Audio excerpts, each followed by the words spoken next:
Delayed. Now let's resume our studies. Now this is again an important concept, feminism, for your UGC-NET, and I have divided this topic into various modules. Now to begin with, what is feminism? Feminism is social, political, cultural movement that is aiming to establish and achieving equality of the sexes. It is seeking to address and challenge the historical systematic inequalities faced by women and marginalized genders. Now, we'll be understanding the key components of feminism. First is equality, second is empowerment, third is social justice, next is challenging patriarchy. Next is advocacy and activism, cultural critique.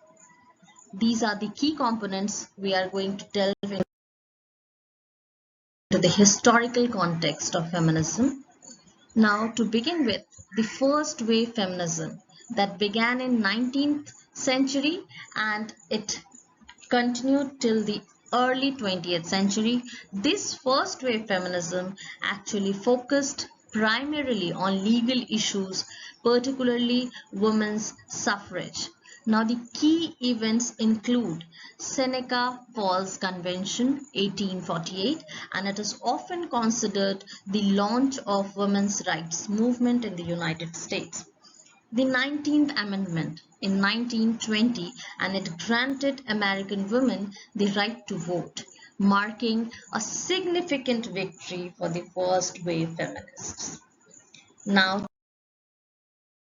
to begin with, the second wave feminism, and it began during 1960s and till 1980s, and this wave broadened the focus on the issues such as sexualities, family, workplace rights, reproductive rights, and de facto inequalities. The leading figures of this wave, second feminism, is Simone de Beauvoir. The Second Sex, 1953, is an important text. She was a French philosopher and writer. Again, Betty Friedan's book is also one of the books. Betty Friedan's book, The Feminine Mystique, is an important book which actually ignited the second wave feminism in the United States. Now we move on with another important event that kind of gave momentum to this second wave, that is Title 19 in 1972, and it prohibited sex discrimination in any education program receiving federal financial assistance in the United States, and it greatly impacted women's sport and educational opportunities. Now we move on to the third wave feminism, and it began during 1990s till 2000, and it actually emphasized diversity and the variety of experiences among women, and it challenges the idea of the universal female identity. The term coined by Kimberly Crenshaw, the intersectionality. This term was coined by her, and it highlighted that how various forms of social stratification such as race, class intersect actually with gender. So the term intersectionality. Right Girl movement. This is again a feminist punk movement, and it combined with cultural production and with political activism and addressing the issues like rape, domestic abuse, and female empowerment.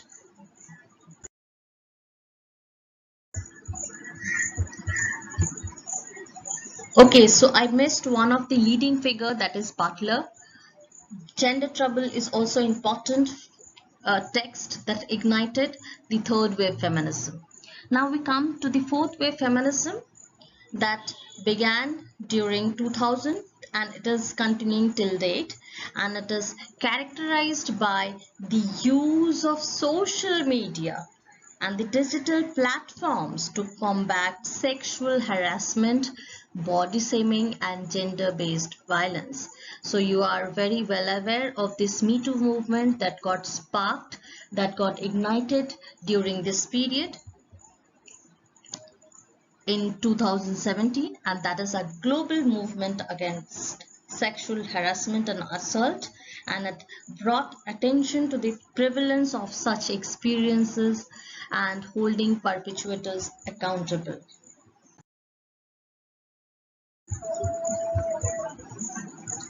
Again, the fourth wave feminism, there is the advocacy of trans right. We see that increasing recognition and inclusion of transgender issues within this feminist movement, and it is also emphasizing, which we read about, the intersectionality, third wave feminism, of gender and sexuality.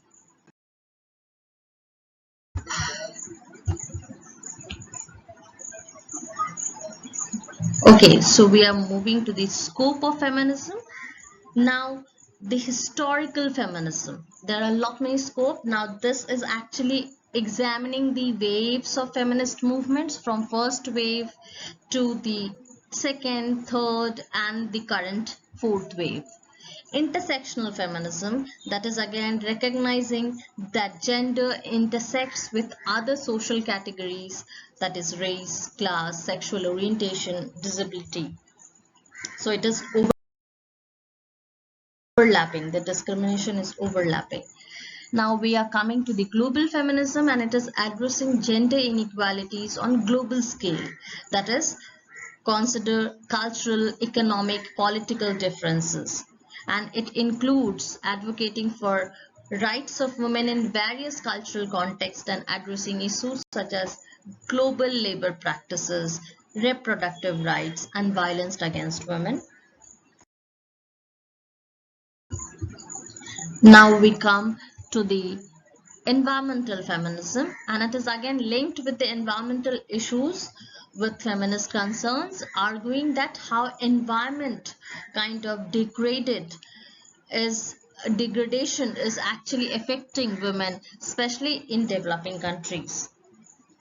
Digital feminism, again utilizing digital platforms and technologies to advance feminist causes.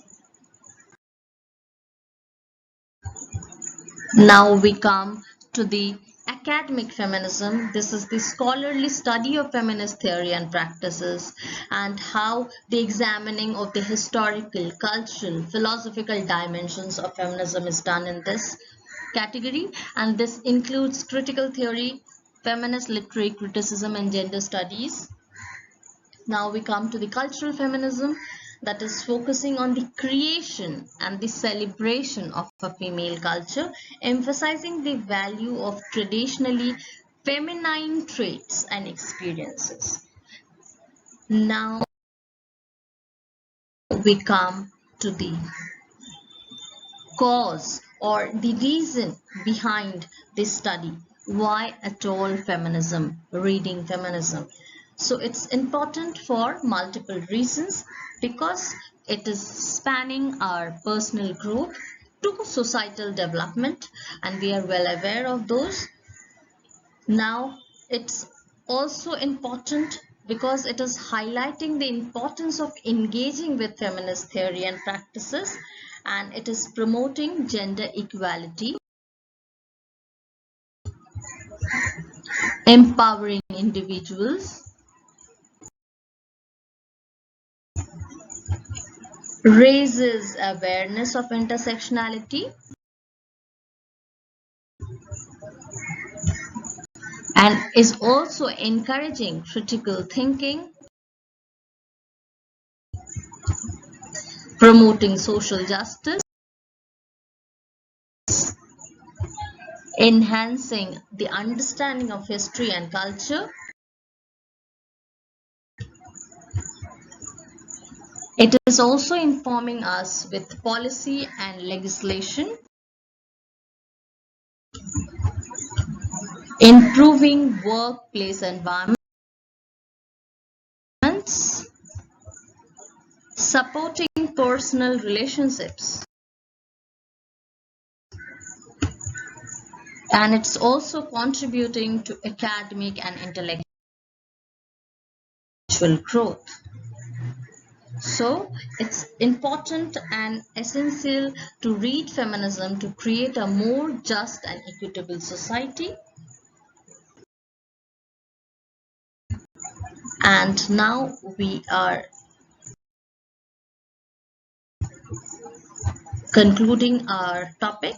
So it's important, and feminism is a dynamic and multifaceted movement with broad scope encompassing various aspects of society. It is creating a world where gender does not dictate one's opportunities or quality of life, and it is addressing both individual and systematic issues, and it is also aiming to foster, as we said, more just and equitable world for all genders. Historical context of feminism is actually showing its evolution from focusing on basic legal rights to addressing complex social inequalities.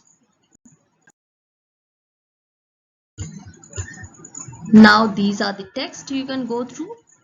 Thank you very much for your listening. We'll again meet with the next module of this topic. Thank you everyone.